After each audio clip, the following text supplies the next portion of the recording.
Euthanasia has only been legal in New Zealand for just under 3 months now, but already there are some red flags being raised as to how this law is going to work in the long term. Let's check it out.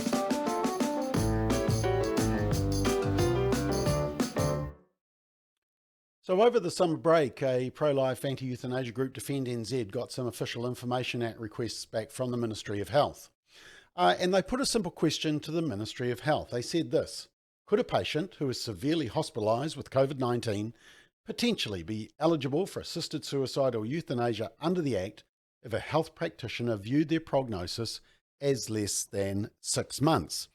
Now, this question is a fair question because, in fact, there was an example out of Canada where a woman in a retirement home didn't want to go through another lockdown. She feared the isolation, and so she requested euthanasia.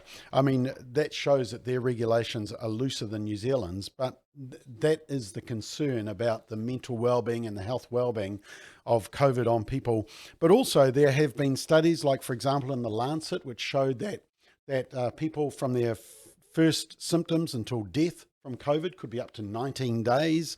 There's an article here on what it's like to die from COVID-19, and it says the majority of terminally ill COVID-19 patients typically spend the last days or weeks isolated to keep the virus from spreading. And there have also been articles in the Journal of Pain and System Management, a study from King's College in London, the challenges of caring for people dying from COVID-19. So what was the answer from the Ministry of Health to this simple question?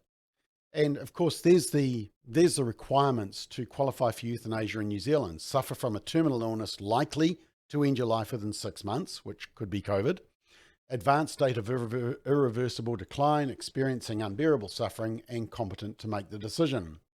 And the Ministry of Health said eligibility is determined on a case-by-case basis, therefore they can't make definitive statements about who is eligible, but in some circumstances a person with COVID-19 may be eligible for assisted dying. And so Defend NZ simply put out the media release. Ministry of Health says Kiwis with COVID-19 can be eligible for euthanasia. That seems pretty factual. If they meet the criteria and understanding the terminal nature of COVID for some patients and how long it can take, they could be eligible for euthanasia. Well, this immediately sent the fact checkers and the media into overdrive, and they released this fact check on Newshub, which was done by Reuters and published by Newshub. Fake news articles claiming New Zealand government approved euthanasia for COVID patients circulate on social media. And they quote the Ministry of Health, saying there is no truth to claims that a law has been passed to specifically allow doctors to decide whether to euthanize COVID-19 patients. Now, the problem with that is fake news, because nowhere in the examples does anyone say that the law was passed specifically for COVID patients. The law has been planned and lobbied for way before COVID was even thought of. So that is actually the fake news. But then they go on to say a senior media advisor for the Health Ministry told Reuters it was not accurate for social media posts to suggest the legislation was specifically, there's that troublesome word again that they've introduced, to euthanize COVID-19 patients. There is no truth to this claim. Well, the claim's not even there. The advisor repeated the same statement published by Defend NZ, ironically who they disagree with, which said eligibility is determined on a case-by-case basis, therefore the ministry cannot make definitive statements about who is eligible. In some circumstances, a person with COVID-19 may be eligible for assisted dying, which is exactly what the media release said. And so their fact check, verdict, missing context. Representatives for the Ministry of Health say that New Zealand has not approved euthanasia for COVID-19 patients if doctors decide the patient is unlikely to survive, but say in some circumstances a person with COVID-19 may be eligible for assisted dying. Oops.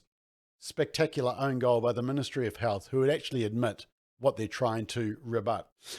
Spectacular own goal by the fact checkers, by Reuters, by Newshub. Now, the other thing that happened just recently was that the New Zealand Herald talked about how many people have died from euthanasia, sort of an update. Look, the law's only been in place just over 2.5 months.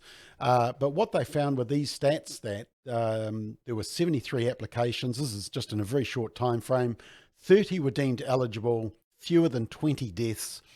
And look at that, just 129 doctors who have signed up to participate because they want nothing to do with it. So it's actually been a very low uptake in the early stages of the euthanasia law, which is a good thing. But one of the concerns in the article was that Dr. John Kleinsman, who's a bioethicist at the Nathaniel Centre, said he was concerned to hear that one patient's application had been approved in days. He said it happened so quickly without time to address what might have been deeper underlying concerns, which is what palliative care is all about. Now, this is one of the concerns we raised during the referendum, was that you could get euthanasia very quickly and you don't need to tell family members. So your family member could go away for a week and by the time they got back, you have been euthanized without their knowledge. Now, that was pushed back by the media, and so they put out this article, Euthanasia Referendum, could terminal patients really be dead by the weekend? You know, do we need a cooling off period? And what they said was that the Justice and Health Ministries confirmed that in a hospital setting, the minimum time between a person requested assisted dying, going through the various checks and dying under the New Zealand law would be an estimated 4 days. Oh, well, whoops, there we are. Maybe it is that quick. If they were at home, it would be an estimated 15 days. Not quite sure why. However, the ministry said this assumed all parties were available, there were no objections and no concerns about competency. As a result, the estimated timeframes were likely to be much longer. The ministry said, in practice, the process could take months. Dream on. You've got a terminal patient with unbearable suffering and you're saying that the paperwork's going to take months. That's not the case. They will do it as quickly as possible. And what we've found out is actually the concern that it could happen by the weekend and without family even being aware is completely possible. That's the slippery slope that we've been warning about. And already we're seeing that it's applying to conditions that maybe we didn't think about, like COVID, and it's also happening very fast. And perhaps people are making rush decisions.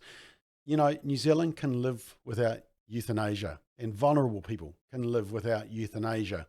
And I've actually just published on our website under Family Matters. Go to familyfirst.nz. I've just done an interview with a palliative care expert from Victoria in Australia who gives a lot of insight into the experience of euthanasia in Australia. It's pretty sobering watching, but it's well worth checking out. That's on familyfirst.nz. We need to keep an eye on this euthanasia law because we can live without it.